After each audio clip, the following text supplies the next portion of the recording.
Well, thank you very much, Larry. It's great to be back in beautiful Davos, Switzerland, and to address so many respected business leaders, so many friends, few enemies,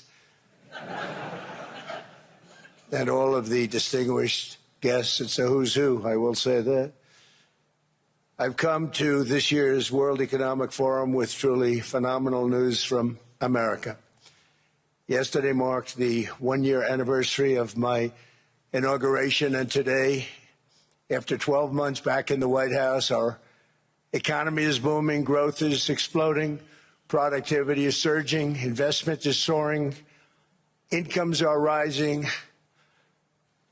inflation has been defeated, our previously open and dangerous border is closed and virtually impenetrable, and the United States is in the midst of the fastest and most dramatic economic turnaround in our country's history.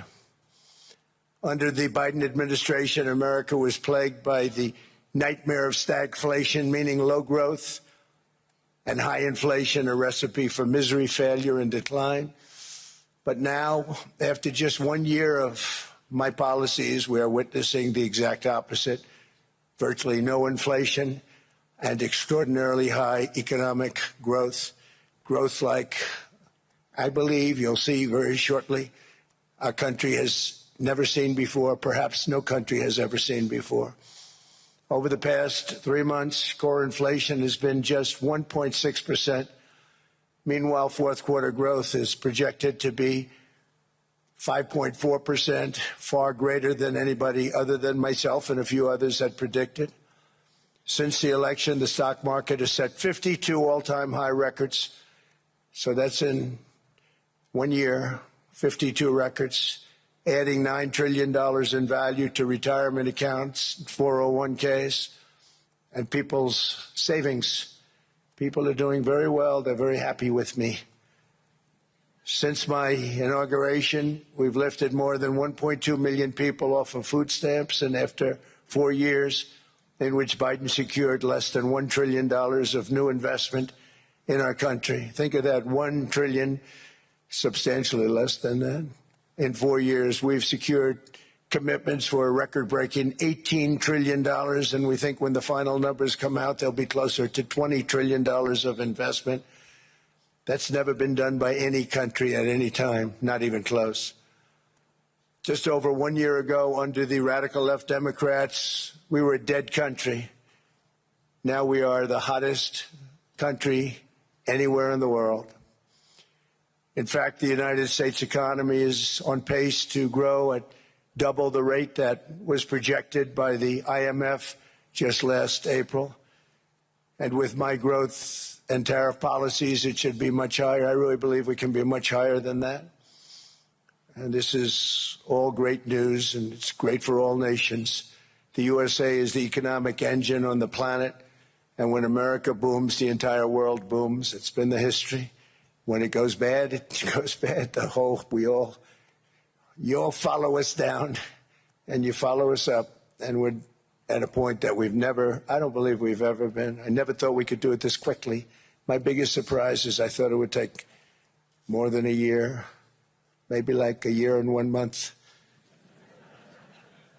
But it's happened very quickly. This afternoon, I want to discuss how we have achieved this economic miracle, how we intend to raise living standards for our citizens to levels never seen before, and perhaps how you too and the places where you come from can do much better by following what we're doing, because certain places in Europe are not even recognizable, frankly, anymore. They're not recognizable. And we can argue about it, but there's no argument. Friends come back from different places. I don't want to insult anybody and say I don't recognize it. And that's not in a positive way. That's in a very negative way. And I love Europe, and I want to see Europe go good. But it's not heading in the right direction. In recent decades, it became conventional wisdom in Washington and European capitals that the only way to grow a modern Western economy was through ever-increasing government spending, unchecked mass migration, and endless foreign imports. The consensus was that so-called dirty jobs and heavy industry should be sent elsewhere, that affordable energy should be replaced by the Green New Scam, and that countries could be propped up by importing new and entirely different populations from faraway lands. This was the path that sleepy Joe Biden administration and many other Western governments very foolishly followed, turning their backs on everything that makes nations rich and powerful and strong. And there's so much potential in so many nations. The result was record budget and trade deficits and a growing sovereign deficit driven by the largest wave of mass migration in human history. We've never seen anything like it. Quite frankly, many parts of our world are being destroyed before our very eyes, and the leaders don't even understand what's happening. And the ones that do understand aren't doing anything about it. Virtually all of the so-called experts predicted my plans to end this failed model would trigger a global recession and runaway inflation. But we have proven them wrong. It's actually just the opposite. In 1 year, our agenda has produced a transformation like America has not seen in over 100 years. Instead of closing down energy plants, we're opening them up. Instead of building ineffective, money-losing windmills, we're taking them down and not approving any. Instead of empowering bureaucrats, we're firing them, and they're going out and getting jobs in the private sector for 2 and 3 times what they were making in government. So they started off hating me when we fired them, and now they love me. Instead of raising taxes on domestic producers, we're lowering them and raising tariffs on foreign nations to pay for the damage that they've caused. In 12 months, we have removed over 270,000 bureaucrats from the federal payrolls, the largest single-year reduction in government employment since the end of World War II. Nobody thought that was coming, but we had no choice. To make a country great, you can't have all federal jobs. We've cut federal spending by $100 billion and slashed the federal budget deficit by 27% in the single year. It's going to go down quite a bit more from that, driving inflation way down from the record highs of the Biden administration. Every month, they went up and up and up. I promised to cut 10 old regulations for every single new regulation. But instead, I've cut, actually, till this point, 129 regulations for every one new regulation approved. So every time they come in with a new regulation, we do at least 10, but so far it's averaging out to 129, if you can believe it. In July, we passed the largest tax cuts in American history, including no tax on tips, no tax on overtime, no tax on Social Security for our great seniors. We also provided 100% expensing, that's the one they like, and bonus depreciation for all new equipment and capital investments to help companies expand and shift production to America. They are so in love with that. They build a plant, they're able to deduct it immediately, the whole thing, rather than waiting 38 to 41 years in the old days.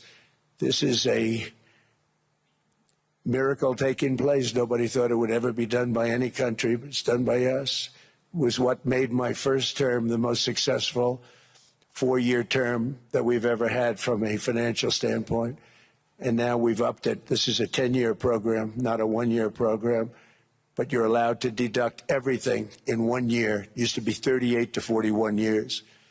With tariffs, we've radically reduced our ballooning trade deficit, which was the largest in world history. We were losing more than $1 trillion every single year, and it was just wasted. It was going to waste. But in 1 year, I slashed our monthly trade deficit by a staggering 77%, and all of this with no inflation, something everyone said could not be done. There were a couple of brilliant people that actually thought I was doing the right thing. I thought I was doing the right thing.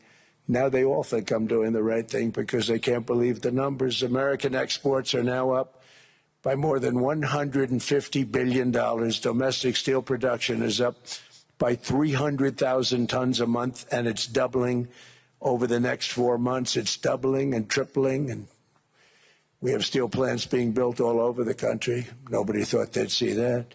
Factory construction is up by 41%, and that number is really going to skyrocket right now because that's during a process that they're putting in to get their approvals, and we've given very, very quick, fast approvals. In the process, we've made historic trade deals with partners covering 40% of all U.S. trade. Some of the greatest companies and countries in the world. We have countries as our partner, too. The European nations, Japan, South Korea. They're our partners. They've gone into massive deals with us, especially on oil and gas.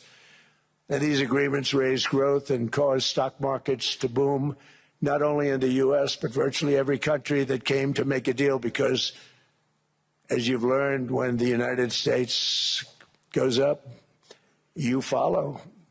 It's really become a staple.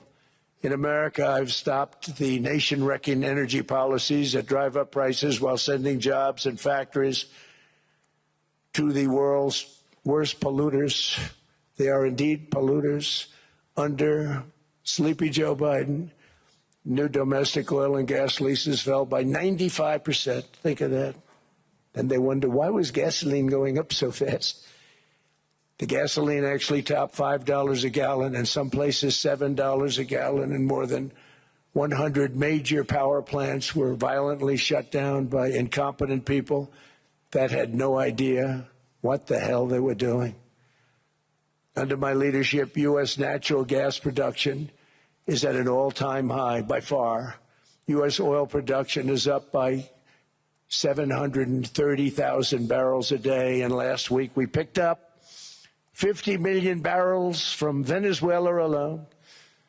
Venezuela has been an amazing place for so many years, but then they went bad with their policies. 20 years ago, it was a great country, and now it's got problems, but we're helping them. And those 50 million barrels, we're going to be splitting up with them, and they'll be making more money than they've made in a long time. Venezuela is going to do fantastically well. We appreciate all of the cooperation we've been giving. We've been giving great cooperation. Once the attack ended, and they said, let's make a deal. More people should do that. But Venezuela is going to make more money in the next 6 months than they've made in the last 20 years. Every major oil company is coming in with us. It's amazing. It's a beautiful thing to see. The leadership of the country has been very good. They've been very, very smart. The price of gasoline is now below $2.50 a gallon in many states, $2.30 a gallon in most states. Then we'll soon be averaging less than $2 a gallon. In many places, it's already down even lower, $1.95 a gallon. Numerous states are at $1.99, numbers that nobody has heard for years. Actually, since my last administration, we got it down to around those numbers. I've signed an order directing an approval of many new nuclear reactors. We're going heavy into nuclear. I was not a big fan because I didn't like the risk, the danger. But they have the progress they've made with nuclear is unbelievable, and the safety progress they've made is incredible. We're very much into the world of nuclear energy, and we can have it now at good prices and very, very safe. And we're leading the world in AI by a lot. We're leading China by a lot. I think President Xi respects what we've done, in part because I've allowed these big companies building these massive buildings to build their own electric capacity. They're building their own power plants, which, when added up, is more than any country anywhere in the world is doing. I read recently an article in the Wall Street Journal that China's creating so much energy, and they are. I got to hand it to them. But we're creating as much or more, and we're letting them do that. I'm very proud of it. It was my idea. I said, you can't create this much energy. We needed more than double the energy currently in the country just to take care of the AI plants. And I said, we can't do that. We have an old grid system. And I came up with the idea, you know, you people are brilliant, you have a lot of money. Let's see what you can do. You can build your own electric generating plants. And they looked at me, they didn't believe me. All of the names that are, I think, in the room right now, if you want to know the truth, they didn't believe it. And I said, no, you can't. They came back 2 weeks and they didn't have the plant. They said, we thought you were kidding. I said, no, not only am I not kidding, you're going to have your approvals within 2 weeks. I always say nuclear will take 3 weeks. But most aren't going that. They're going oil and gas. They're even going coal in some cases. Because of my landslide election victory, the United States avoided the catastrophic energy collapse which befell every European nation that pursued the Green New Scam, perhaps the greatest hoax in history. The Green New Scam, windmills all over the place, destroy your land, destroy your land. Every time that goes around, you lose $1,000. You're supposed to make money with energy, not lose money. Here in Europe, we've seen the fate that the radical left tried to impose on America. They tried very hard. Germany now generates 22% less electricity than it did in 2017. And it's not the current chancellor's fault. He's solving the problem. He's going to do a great job. But what they did before he got there, I guess that's why he got there. And electricity prices are 64% higher. The United Kingdom produces just 1/3 of the total energy from all sources that it did in 1999. Think of that, 1/3. And they're sitting on top of the North Sea, one of the greatest reserves anywhere in the world, but they don't use it. And that's one reason why their energy has reached catastrophically low levels with equally high prices. High prices, very low levels. Think of that, 1/3. And you're sitting on top of the North Sea, and they like to say, well, you know, that's depleted. It's not depleted. It's got 500 years. They haven't even found the oil. The North Sea is incredible. They don't let anybody drill. Environmentally, they don't let them drill. They make it impossible for the oil companies to go. They take 92% of the revenues. So the oil companies say, we can't do it. They came to see me. Is there anything you can do? I want Europe to do great. I want UK to do great. They're sitting on one of the greatest energy sources in the world, and they don't use it. In fact, their electricity prices have soared 139%. There are windmills all over Europe. There are windmills all over the place, and they are losers. One thing I've noticed is that the more windmills a country has, the more money that country loses and the worse that country is doing. China makes almost all of the windmills, and yet I haven't been able to find any wind farms in China. Did you ever think of that? It's a good way of looking at it. They're smart. China is very smart. They make them, they sell them for a fortune. They sell them to the stupid people that buy them, but they don't use them themselves. They put up a couple of big wind farms, but they don't use them. They just put them up to show people what they could look like. They don't spin. They don't do anything. They use a thing called coal, mostly. But China goes with the coal. They go with oil and gas. They're starting to look at nuclear a little bit, and they're doing just fine. They make a fortune selling the windmills, though, and I think really that's one that they wouldn't be surprised if it stopped. They are shocked that it continues to go. They're very friendly with me. They're shocked that people continue to buy those damn things. They killed the birds. They ruin your landscapes. Other than that, I think they're fabulous, by the way. Stupid people buy them. The consequences of such destructive policies have been stark, including lower economic growth, lower standards of living, lower birth rates, more socially disruptive migration, more vulnerability to hostile foreign adversaries, and much, much smaller militaries. The United States cares greatly about the people of Europe. We really do. I mean, look, I am derived from Europe. Scotland and Germany, 100% Scotland, my mother, 100% German, my father. And we believe deeply in the bonds we share with Europe. as a civilization. I want to see it do great. That's why issues like energy, trade, immigration, and economic growth must be central concerns to anyone who wants to see a strong and united West, because Europe and those countries have to do their thing. They have to get out of the culture that they've created over the last 10 years. It's horrible what they're doing to themselves. They're destroying themselves. These beautiful, beautiful places.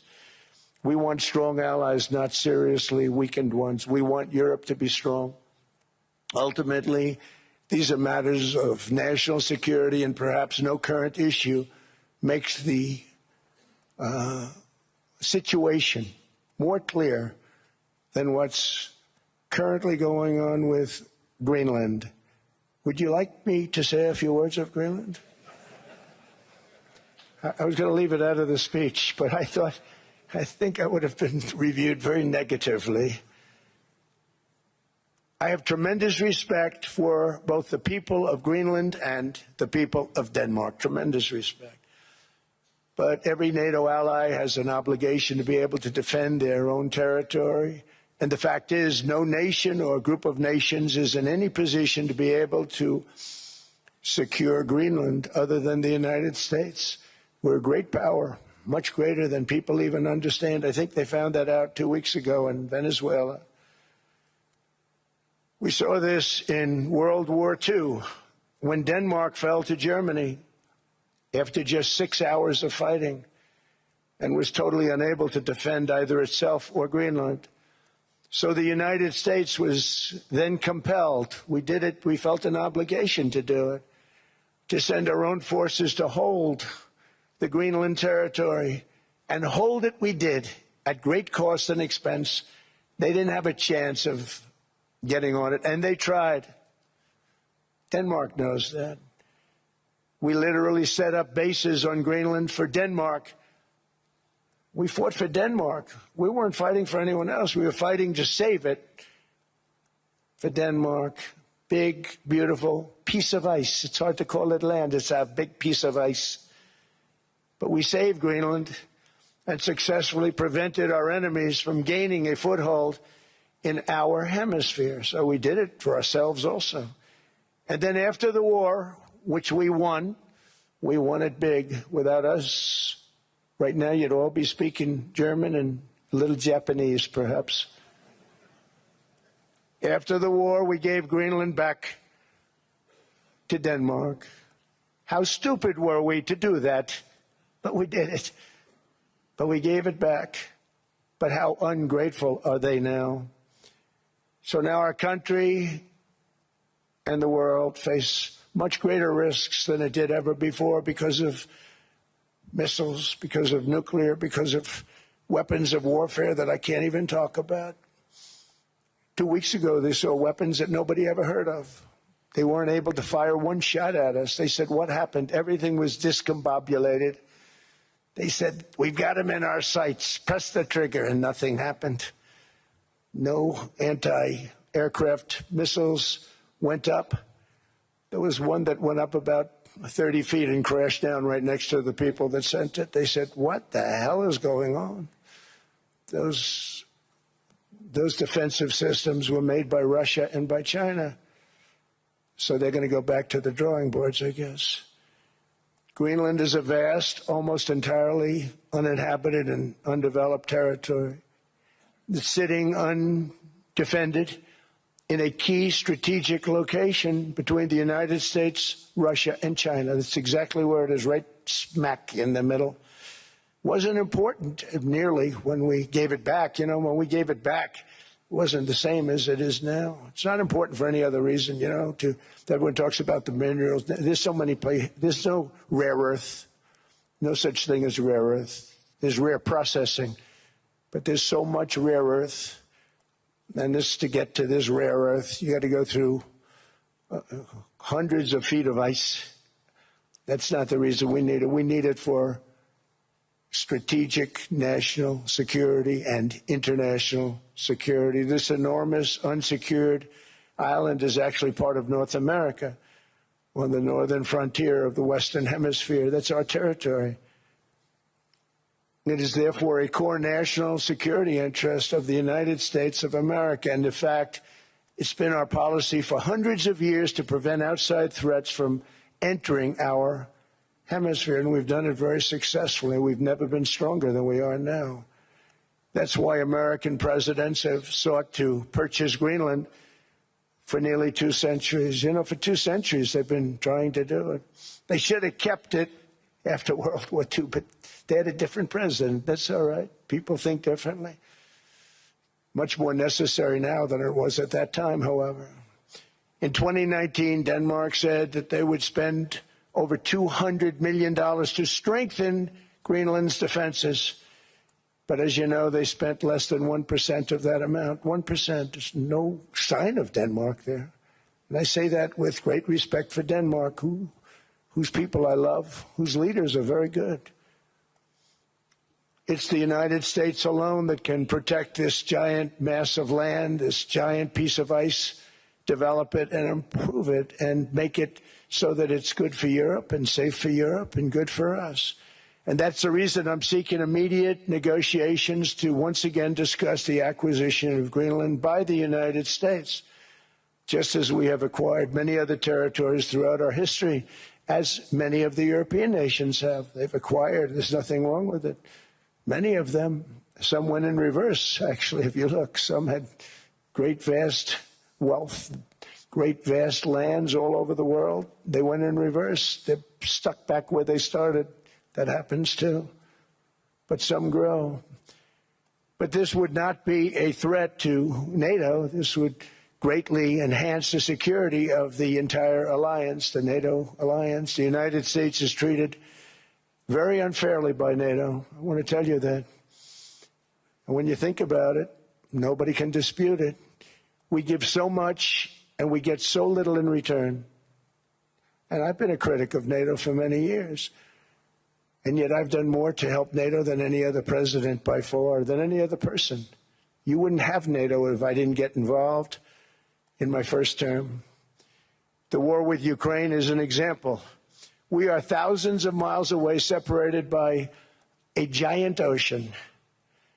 It's a war that should have never started, and it wouldn't have started if the 2020 U.S. presidential election weren't rigged. It was a rigged election. Everybody now knows that. They found out.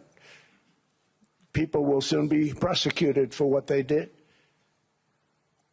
It's probably breaking news, but it should be. It was a rigged election. You can't have rigged elections. You need strong borders, strong elections, and ideally a good press. I always say it. Strong borders, strong elections, free, fair elections, and a fair media. The media is terrible. It's very crooked. It's very biased, terrible.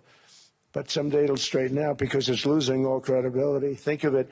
When I went in a landslide, a giant landslide, won all 7 swing states, won the popular vote, won everything, and I only get negative press. That means that it has no credibility. And if they're going to get credibility, they're going to have to be fair. So you need a fair press. But you also need those other elements. And I inherited a terrible, terrible situation. If you look, the border was open. The inflation was raging. Everything was bad with the United States when I came into office. But I also inherited a mess with Ukraine and Russia, something that would have never happened. And I know Putin very well. He and I would discuss Ukraine. It was the apple of his eye, but he wasn't going to do anything. I said, Vladimir, you're not doing it. He would never have done it. It was terrible what happened. I could see it happening, too. After I left, I could see it happening. Biden had given Ukraine and NATO $350 billion, a staggering sum, $350 billion. I came in, and just like the southern border, just like inflation, just like our economy, I said, wow, this place is in trouble, meaning our country. All of these things were out of control. But the border was out of control. We fixed it with the strongest border anywhere in the world. And I've now been working on this war for 1 year, during which time I settled 8 other wars. India, Pakistan. I settled other wars that were Vladimir Putin called me, Armenia, Azerbaijan, He said, I can't believe you settled that one. They were going on for 35 years. I settled it in one day. And President Putin called me. He said, you know, I can't believe I've worked on that war for 10 years trying to settle it. I couldn't do it. I said, do me a favor, focus on settling your war. Don't worry about that one. What does the United States get out of all of this work, all of this money, other than death, destruction, and massive amounts of cash going to people who don't appreciate what we do? They don't appreciate what we do. I'm talking about NATO. I'm talking about Europe. They have to work on Ukraine. We don't. The United States is very far away. We have a big, beautiful ocean separating us. We have nothing to do with it. Until I came along, NATO was only supposed to pay 2% of GDP. But they weren't paying. Most of the countries weren't paying anything. The United States was paying for virtually 100% of NATO. And I got that stopped. I said, that's not fair. But then, more importantly, I got NATO to pay 5%, and now they were paying, and now they are paying. So something nobody said was possible. They said, we will never go up higher than 2%. But they went to 5%, and now they're paying the 5%. They didn't pay the 2%, and now they're paying the 5%. And they're stronger for it, and they have an excellent, by the way, Secretary General, who's possibly in the room. Mark, are you here? Yes, he's here. Hello, Mark. We never asked for anything, and we never got anything. We probably won't get anything unless I decide to use excessive strength and force where we would be, frankly, unstoppable. But I won't do that. Okay? Now everyone's saying, oh, good. That's probably the biggest statement I made, because people thought I would use force. I don't have to use force. I don't want to use force. I won't use force. All the United States is asking for is a place called Greenland, where we already had it, as a trustee, but respectfully returned it back to Denmark not long ago after we defeated the Germans, the Japanese, the Italians, and others in World War II. We gave it back to them. We were a powerful force then, but we are a much more powerful force now, after I rebuilt the military in my first term and continue to do so today. We have a budget of $1.5 trillion. We're bringing back battleships. The battleship is 100 times more powerful than the great battleships you saw in World War II, those great, big, gorgeous ships, the Missouri, the Iowa, the Alabama. Because I thought maybe we could take them out of mothballs. They said, no, sir, these ships are 100, think of that, 100 times more powerful than those big, magnificent pieces of art that you saw so many times ago, that you still see on television. You say, wow, what a force. 100 times, each ship 100 times more powerful than the big battleships of the past. So that was the end of the mothball story.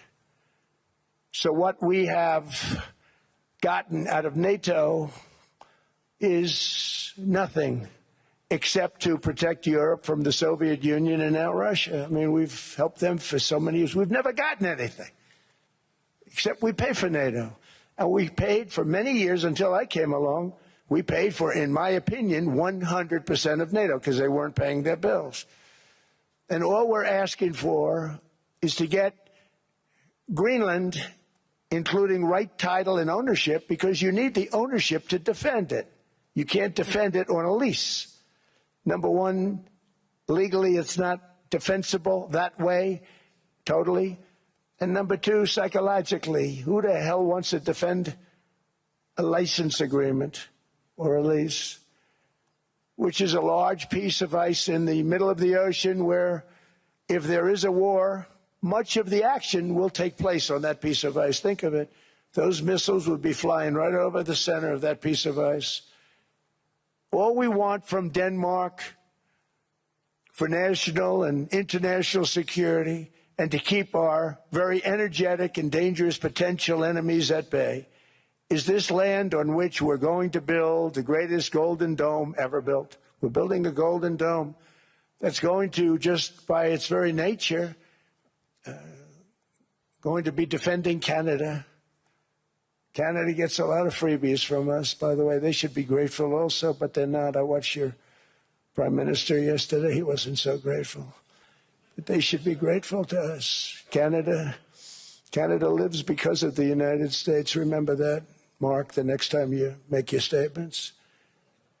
What we did for Israel was amazing, but that's nothing compared to what we have planned for the United States, Canada, and the rest of the world. We are going to build a dome like no other. We did it for Israel. And by the way, I told Bibi, stop taking credit for the dome. That's our technology. That's our stuff. But they had a lot of courage, and they were good fighters, and they did a good job, and we wiped out the Iran nuclear threat like nobody can believe. Nobody's ever seen anything like it. That, Venezuela, taking down Soleimani, wiping out al-Baghdadi when he tried to reinstitute ISIS. We did a lot. I did a lot of big things, all perfectly executed. Everyone was perfectly executed. Somebody told me that, a military expert told me, sir, everything you've done has been perfectly executed. I said, I know.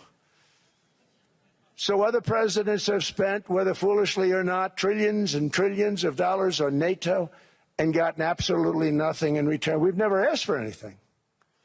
It's always a one-way street. Now they want us to help them with Ukraine. And we say, we're going to. I'm really helping, not even them.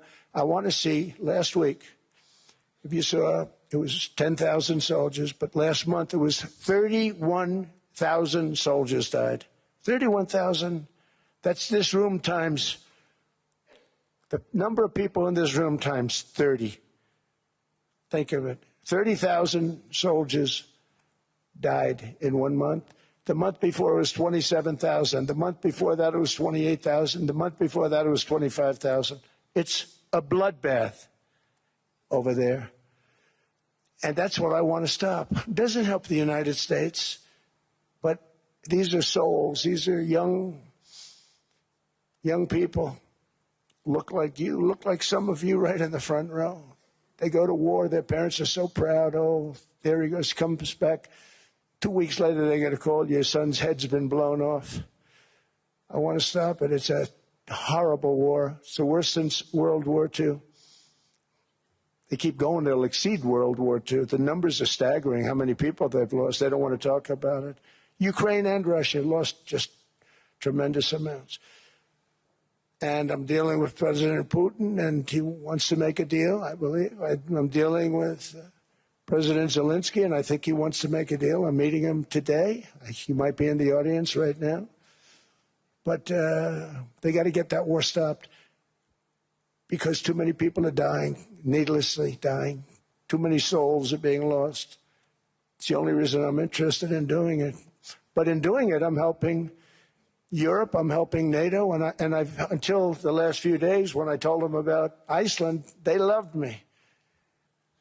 They called me daddy, right, last time. A very smart man said, he's our daddy. He's running it. I was like running it. I went from running it to being a terrible human being. But now what I'm asking for is a piece of ice, cold and poorly located, that can play a vital role in world peace and world protection.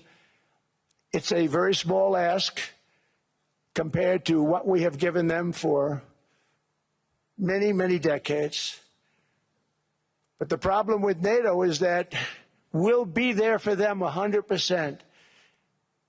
But I'm not sure that they'd be there for us if we gave them the call. Gentlemen, we are being attacked. We're under attack by such and such a nation. I know them all very well. I'm not sure that they'd be there. I know we'd be there for them. I don't know that they'd be there for us. So with all of the money we expend, with all of the blood, sweat, and tears, I don't know that they'd be there for us. They're not there for us on Iceland, that I can tell you. I mean, our stock market took the first dip yesterday because of Iceland. So Iceland's already cost us a lot of money. But that dip is peanuts compared to what it's gone up.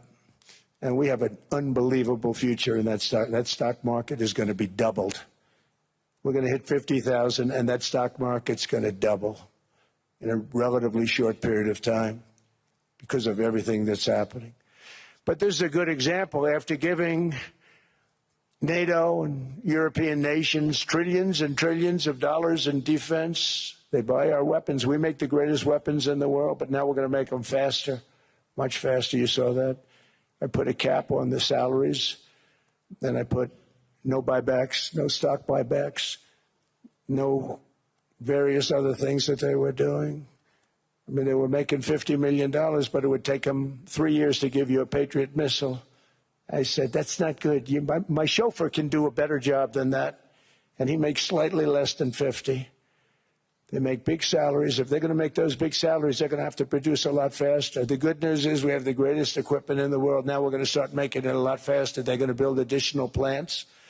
And all of the money that goes into stock buybacks is going to go into building plants. We're not allowing stock buybacks by defense companies any longer. They're going to build new plants to make Tomahawks, Patriots. We have the best equipment, F-35s, F-47, the new one just coming out. They say it's the most devastating plane, fighter jet ever. Who knows?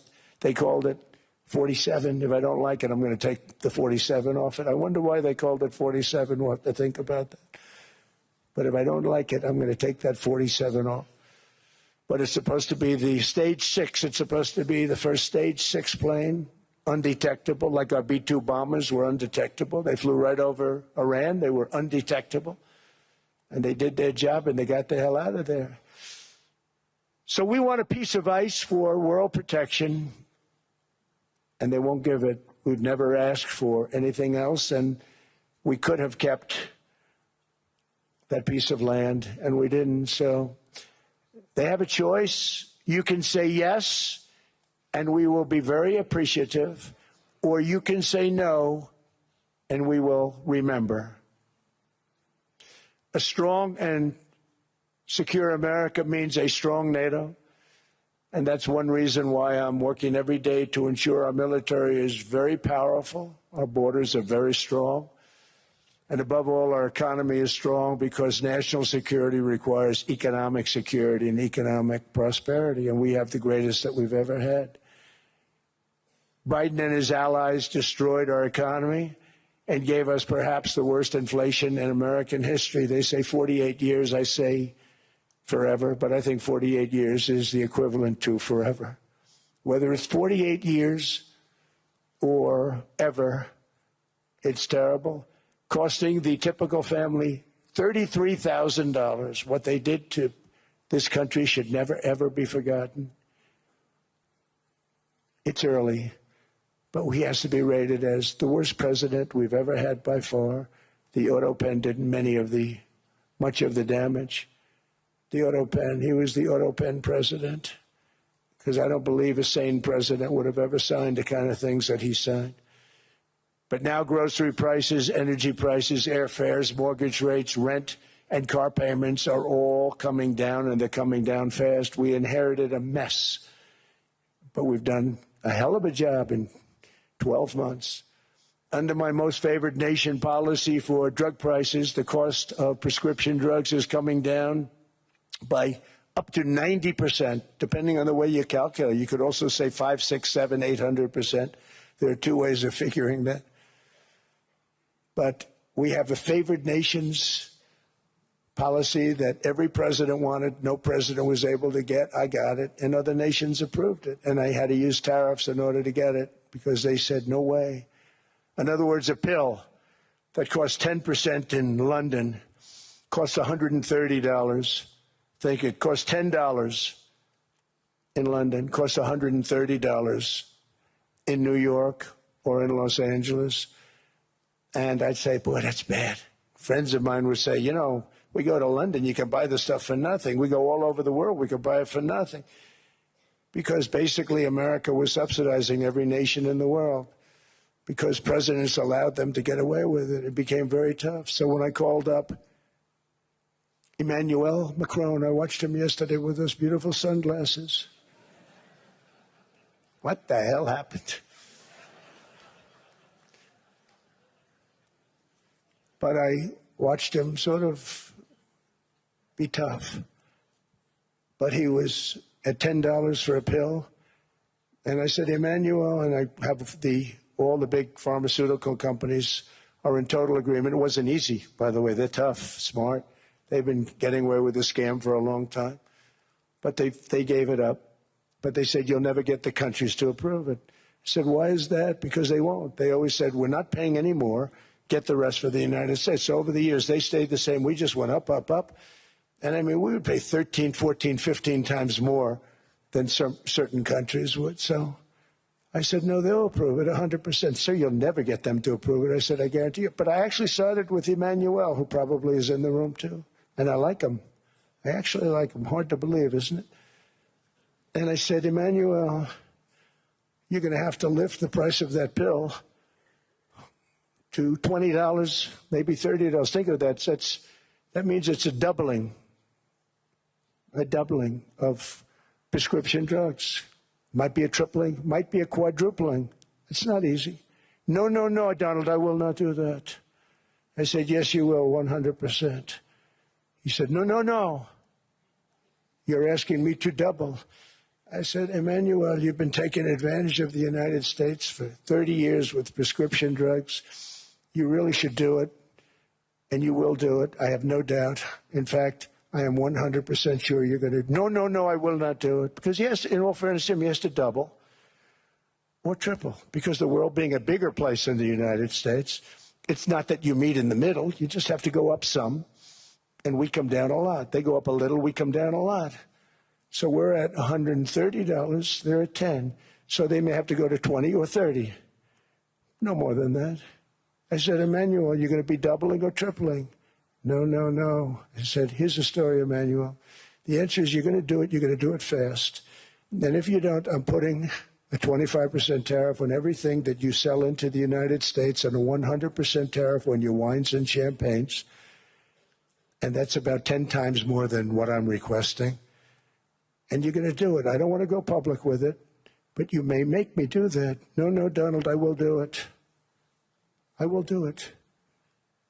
It took me, on average, 3 minutes a country, saying the same thing. You will do it. They all said, no, no, no, I will not do it.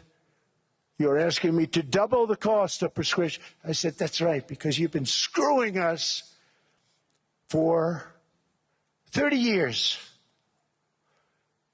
And they said, we will not do it. I said, that's all right. On Monday morning, we're putting a 25, 30, 50. I gave different numbers for different countries. This is also national security we're talking about. Not fair. We're not going to subsidize the whole world. And every one of those countries have agreed to do it. So one of the biggest things that I've done is the fact that we have now most favored nation. We will pay whatever the lowest price is in the entire world. So our drug prices are going to be coming down by staggering 90%. Again, you could say 1,000%, 2,000%. Depends on the way you want to figure it, but we'll go with the way the fake news likes it better because it sounds, can you imagine a 90% reduction sounds much worse? But drug prices are going to be coming down tremendously in all the nations, and I appreciate them doing it, but they did it. In all fairness, without tariffs, I wouldn't have been able to get it done. After declining $3,000 under Biden, real incomes are up in the United States by $2,000, $3,000, and even $5,000 and more.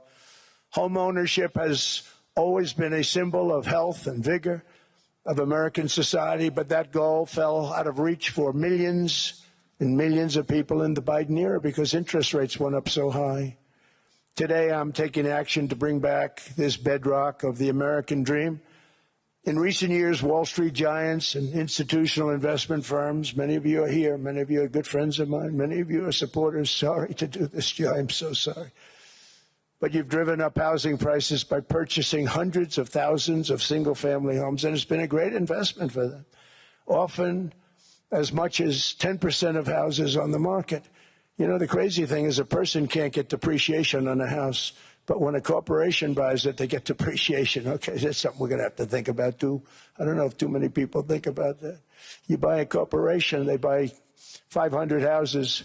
They buy hundreds of thousands. They buy 500 houses. They can take depreciation.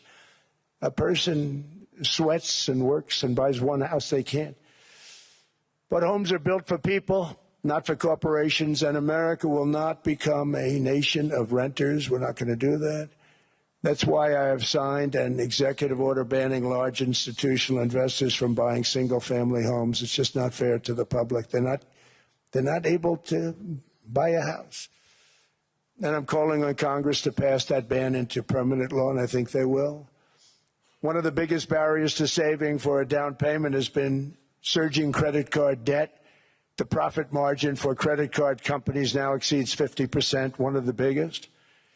And they charge Americans interest rates of 28%, 30%, 31%, 32%. Whatever happened to usury? So to help our citizens recover from the Biden disaster, all caused by this horrible precedent, I'm asking Congress to cap credit card interest rates at 10% for 1 year.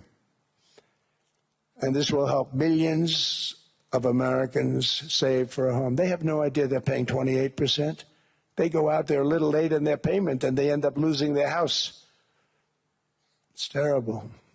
To unleash innovation in savings and financing, I'm also working to ensure America remains the crypto capital of the world.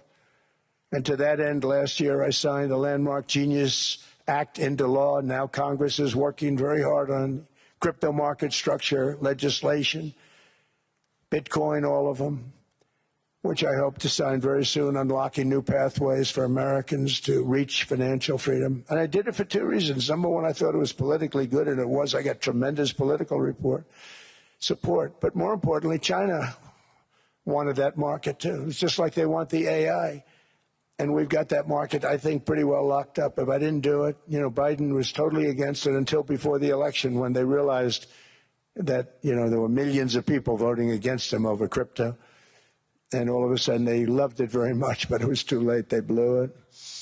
But it is politically popular, but it's much more importantly, we have to make it so that China doesn't get the hold of it. And once they have that hold, we're not going to be able to get it back. So I'm honored to have done it. Finally, I've instructed government-backed institutions to purchase up to $200 billion in mortgage bonds to bring down interest rates. And I'll be announcing a new Fed chairman in the not-too-distant future. I think he'll do a very good job. So they gave away some of it. He did give that away. So we have something, got something, but somebody that's very respected. They're all respected. They're all great. Everyone that I interviewed is great. Everyone could do, I think, a fantastic job. Problem is they change once they get the job. They do. They're saying everything I want to hear, and then they get the job. They're locked in for 6 years. They get the job, and all of a sudden, let's raise rates a little bit. I call them, sir, we'd rather not talk about this. It's amazing how people change once they have the job. It's too bad. Sort of disloyalty, but they got to do what they think is right. We have a terrible chairman right now, Jerome, too late Powell. He's always too late. And he's very late with interest rates, except before the election. He was just fine for the other side.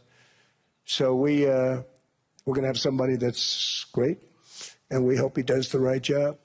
Last week, the average 30-year mortgage rate dropped below 6% for the first time in many years. Another major factor in driving up housing costs was the mass invasion of our borders. And I have to say one thing about housing, because nobody ever says this. I am very protective of people that already own a house, of which we have millions and millions and millions. And because we have had such a good run, the house values have gone up tremendously. And these people have become wealthy. They weren't wealthy. They become wealthy because of their house.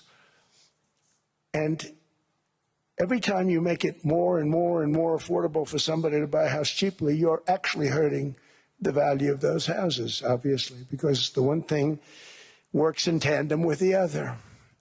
And I don't want to do anything that's going to hurt the value of people that own a house who, for the first time in their lives, are walking around the streets of whatever city they're in, very proud that their house is worth $500,000, $600,000, $700,000.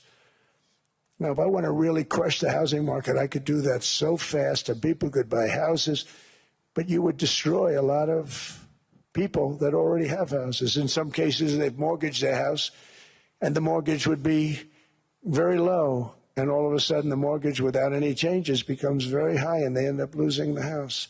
I'm not going to hurt, and I speak with Scott, who's doing a fantastic job, and Howard, who's doing a fantastic job, and all of my people. And I always say, look, you know, I can crush the hell out of the market. We can drop interest rates to a level, and that's one thing we do want to do. That's natural. That's good for everybody. You know, the dropping of the interest rates, we should be paying a much lower interest rate than we are. We should be paying the lowest interest rate of any country in the world, because without the United States, you don't have a country. I mean, I had a case with Switzerland. We happened to be in Switzerland. Maybe I'll give you a quick story. But they were paying nothing. They make beautiful watches, great watches, Rolex, all of them. They were paying nothing to the United States when they sent their product in. And we had a $41 billion deficit. $41 billion with this beautiful place. Flew over it, isn't it nice? So I said, let's put a 30% tariff on them so that we get back some of it, not all of it at all. We still have a deficit, big deficit. We had 41 million. That's a big deficit. And I said, let's put a tariff on. Different tariffs, different places. You're all party to them. In some cases, victims to them. But in the end, it's a fair thing. And most of you realize that. But we put a 30% tariff on Switzerland, and all hell broke loose. They were calling, I mean, like you wouldn't believe. And I know so many people from Switzerland, incredible place, incredible, brilliant place. But I didn't realize that they're only good because of us. And there's so many other examples. I mean, us, probably other places, but a majority of the money they make is because of us, because we never charged them anything. So they come in, they sell their watches, no tariffs, no nothing. They walk away, they make $41 billion on just us. So I said, no, we can't do that. So I'm going to bring it up. I still would have a deficit pretty substantial, but I brought it up to 30%. And I guess Prime Minister, I don't think President, I think Prime Minister called a woman, and she was very repetitive. She said, no, no, no, you cannot do that, 30%. You cannot do that. We are a small, small country. I said, yeah, but you have a big, big deficit. You may be small, but you have a bigger deficit than big countries. He said, no, no, no, please, you cannot do it. Kept saying the same thing over and over. We are a small country. I said, but you're a big country in terms of... And she just rubbed me the wrong way, I'll be honest with you. And I said, all right, thank you, ma'am, appreciate it. Do not do this. Thank you very much, ma'am. And I made it 39%. And then all hell really broke out. And I was paid visits by everybody. Rolex came to see me. They all came to see me. But I realized, and I reduced it, because I don't want to hurt people. I don't want to hurt them. And we brought it down to a, lower level. Doesn't mean it's not going up. But we brought it down to a lower level. But they pay now, tariff. But I realized that we have many places like that where they're making a fortune because of the United States. Without the United States, they wouldn't be making anything.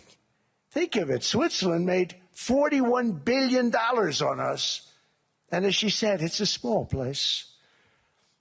And I realized with that, I don't know, because she was so aggressive. And I realized in that conversation that the United States is keeping the whole world afloat. Many places, I could give you 6, 7 places just in the people in this little area. I know every one of them. They're looking down. They don't want to see me, and they don't want to stare me in the eyes. But they're taking advantage of, everybody took advantage of the United States. But I've been very fair, and I gave them a tariff, and it was fine. But I realized that without us, it's not Switzerland anymore. Without us, it's not any of the countries that are represented here. And we want to work with the countries. We want to work with them. We're not looking to destroy them. I could have said 39, 40%. I could have said I want a 70% tariff, then we make money with Switzerland. But Switzerland would have been probably destroyed, financially destroyed. I don't want to do that. But we should be paying the lowest interest rate of everybody. I hope Scott's listening to this, because we should be paying the lowest interest rate of everybody. Without us, most of the countries don't even work. And then you have the protection factor. Without our military, which is the greatest in the world by far, without our military, you have threats that you wouldn't believe. You wouldn't believe. You don't have threats because of us, and that's because of NATO. One other thing, and I have to say it so importantly, in the old days, and I used to say I'm the youngest in the room. Now I'm among the older. I hate to say it. I don't feel old, but I'm among the older. But I remember not long ago, 20, 25 years ago, when good news came out about, let's say, the United States. The United States had a great quarter. The United States had a great month. All the stocks went up. And that's the way it's supposed to be. Now when they say the United States had a record quarter, it's unbelievable how well it's doing, all the stocks crash because they say, oh no, inflation, they're going to raise interest rates. And they do. Some of these stupid people like Powell, they raise interest rates. And what they do is they stop you from being successful. It used to be when we had a great quarter, a great month, great earnings, great anything, any good news, the stock market went up. That's the way it's going to be. We got to do that again because that's the way it should be. Now when we have a great month, they want to kill it. Like we did over 5%. People were surprised. We should do 20%. We could do 25%. When we announce good numbers, and the reason is they're so petrified of inflation. And growth doesn't mean inflation. We've had tremendous growth with very low inflation. In fact, growth can fight inflation, proper growth.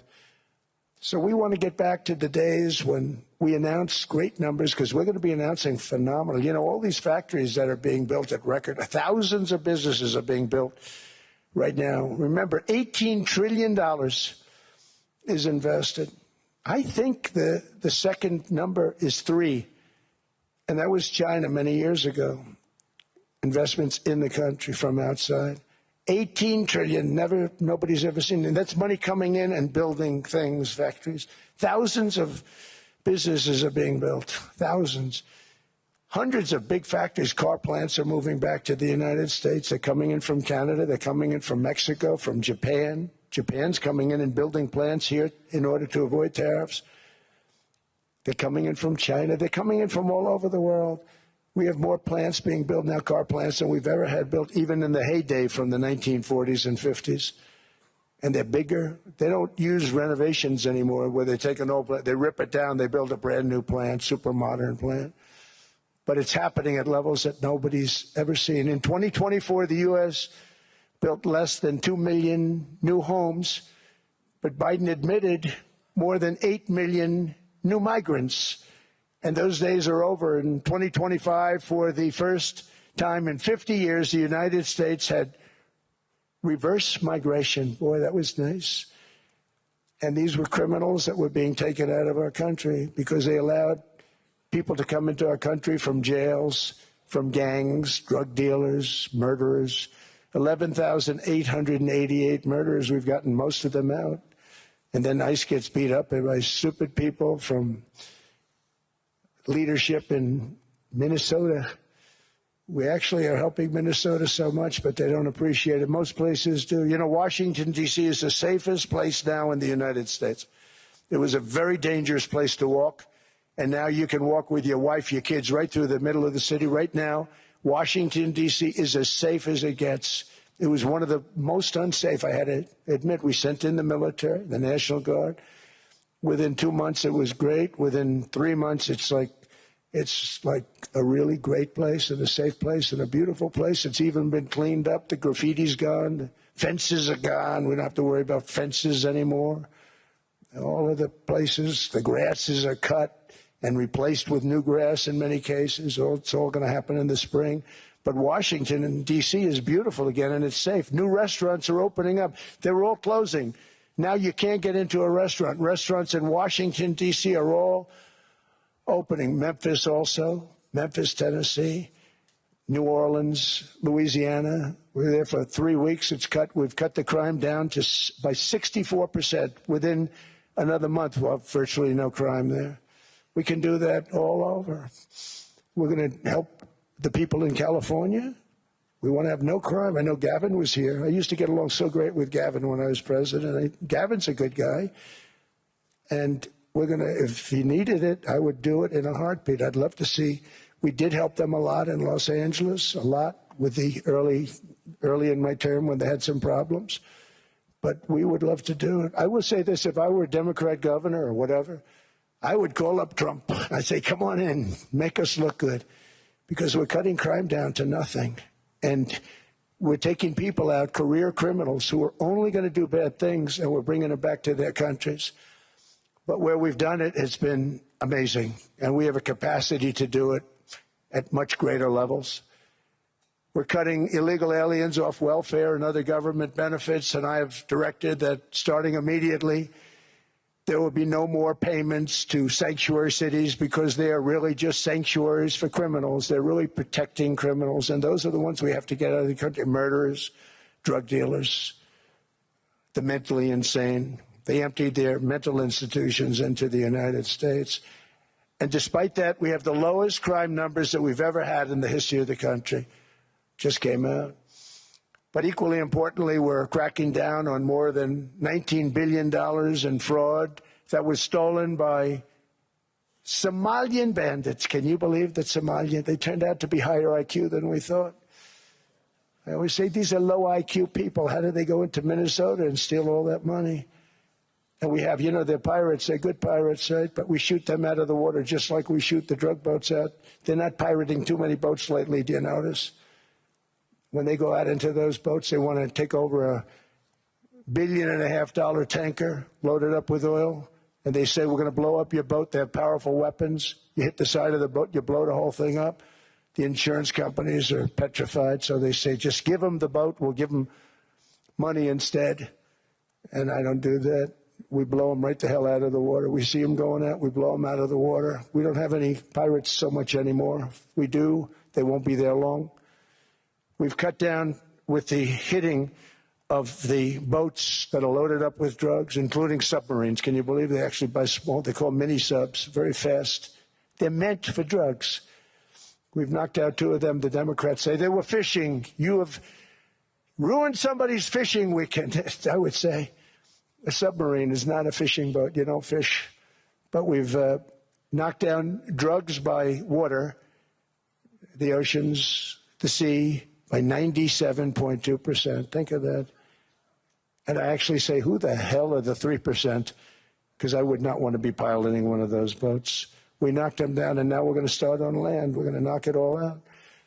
The land is the easy part. What we did on sea is incredible, and that's our great military.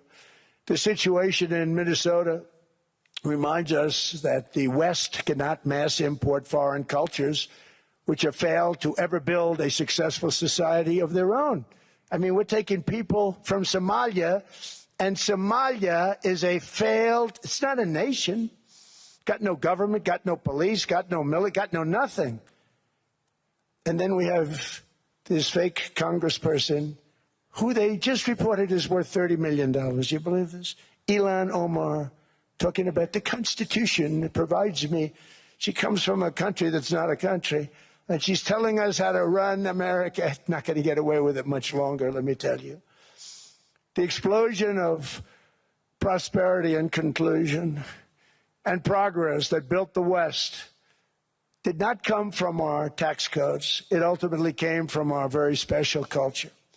This is the precious inheritance that America and Europe have in common. We share it.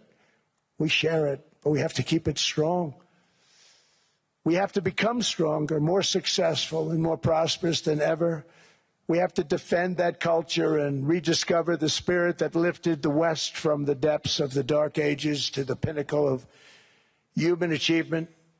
We live in an incredible, changing period. It's an unbelievable time, but we have to take advantage of the time that we're in. In our hands are technologies that our ancestors could scarcely have. I mean, they couldn't have even dreamt some of the things that we see today. And so rapidly they're produced. I mean, AI, 2 years ago, nobody ever heard of the term, and now everybody's talking about it. And it can have some very good purpose. It could also have some dangerous purpose, and for that we have to watch out. But some tremendous things are happening because of it. And we're leading by so much. We're doing so well.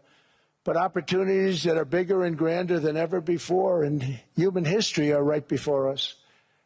It is the pioneers in this room. Many of you in this room are true pioneers. You're truly brilliant people. Just your ability to get a ticket is brilliant because you have about 50 people for every seat. I don't know what. That's Larry. Everything Larry touches turns to gold. He made this very successful.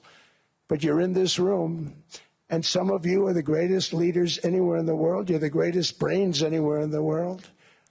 And the future is unlimited, and to a large part because of you, and we have to protect you, and we have to cherish you.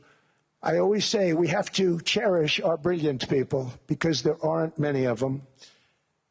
So together with confidence, boldness, and persistence, let us lift up our people, grow our economies, defend our shared destiny, and build a future for our citizens that is more ambitious, more exciting, more inspiring, and greater than the world has ever seen. We're in a position to do things that nobody else has ever even thought of before.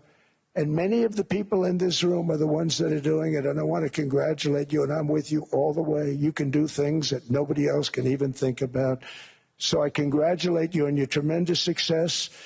And the United States is back, bigger, stronger, better than ever before.